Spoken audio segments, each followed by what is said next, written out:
Bismillahirrahmanirrahim. Assalamualaikum warahmatullahi wabarakatuh. Alhamdulillah wa syukrulillah wassalatu wassalamu ala rasulillah wa ba'd. Para tim ahli LPM UIN Alauddin Makassar yang saya banggakan, tema kajian mutu kita pada pagi hari ini adalah ISK yang juga sering disebut dengan instrumen suplemen konversi.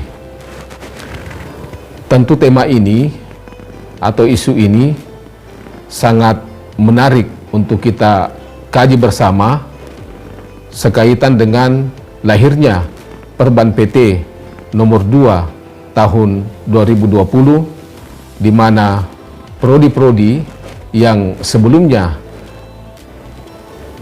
terakreditasi dengan 7 standar akan beralih dengan 9 kriteria, tentu dengan jalan ISK ini.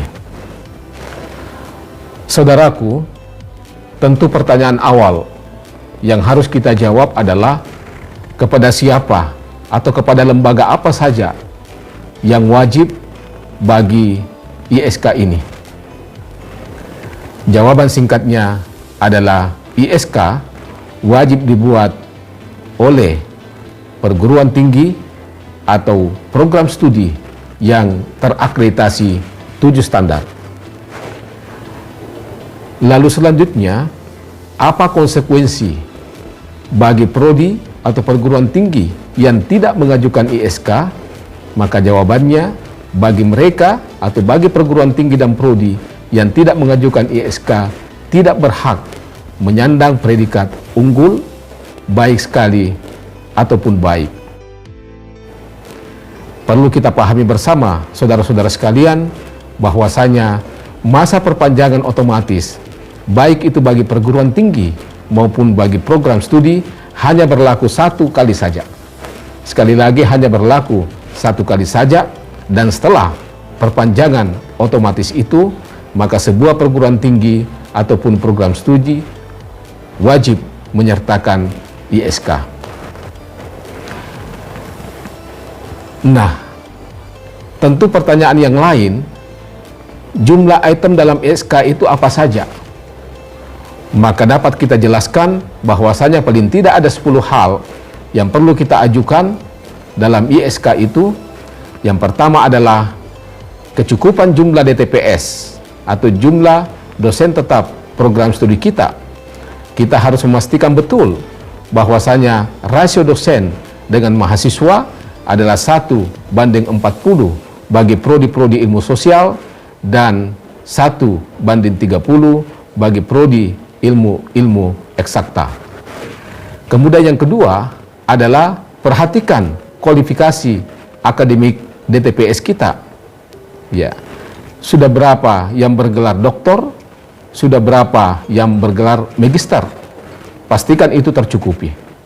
Yang ketiga, saudara-saudara sekalian, adalah jabatan akademik dari DTPS kita. Sudah berapa yang lektor atau lektor kepala, bahkan guru besar. Nah, item ini memiliki penilaian yang sangat menentukan, apalagi kalau berada pada di atas rata-rata, yaitu di atas 70%. Nah, saudara-saudara sekalian, hal yang keempat yang disebut dalam ISK itu adalah kurikulum.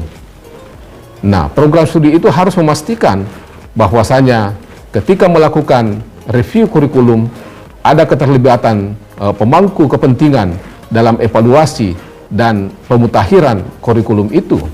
Nah, kemudian berikutnya adalah kesesuaian CPL dan profil lulusan. Dan yang ketiga yang tidak kalah pentingnya adalah ketepatan struktur kurikulum dalam pembentukan CPL.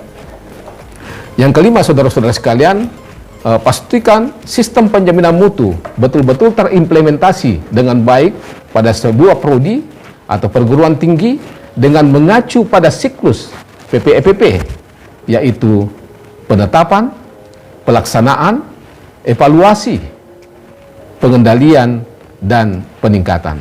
Nah, yang keenam adalah pelampauan SN Dikti.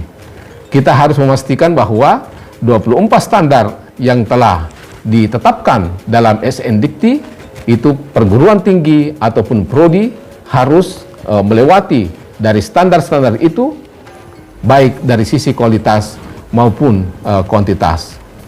Yang ketujuh, saudara-saudara sekalian, adalah sistem pelacakan lulusan, tentu dengan tracer study. Yang berikutnya adalah waktu tunggu. Nah, yang diharapkan kepada prodi itu harus memastikan bahwa alumni kita mendapatkan pekerjaan itu rata-rata adalah antara 3 bulan dan 6 bulan setelah mereka kelar studinya atau setelah mereka menjadi sarjana. Yang kesembilan adalah kesesuaian antara bidang kerja dengan kompetensi prodi kita, pastikan itu terjadi. Dan yang terakhir, saudara-saudara sekalian, adalah kepuasan pengguna.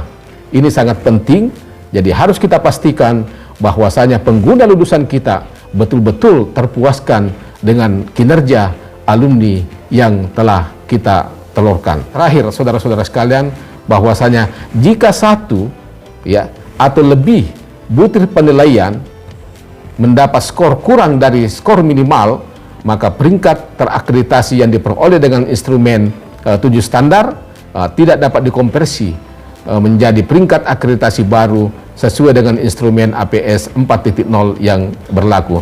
Nah, oleh karena itu, saudara-saudara sekalian, konsekuensi ISK ini adalah diterima atau ditolak. ISK tidak bisa menurunkan status peringkat akreditasi.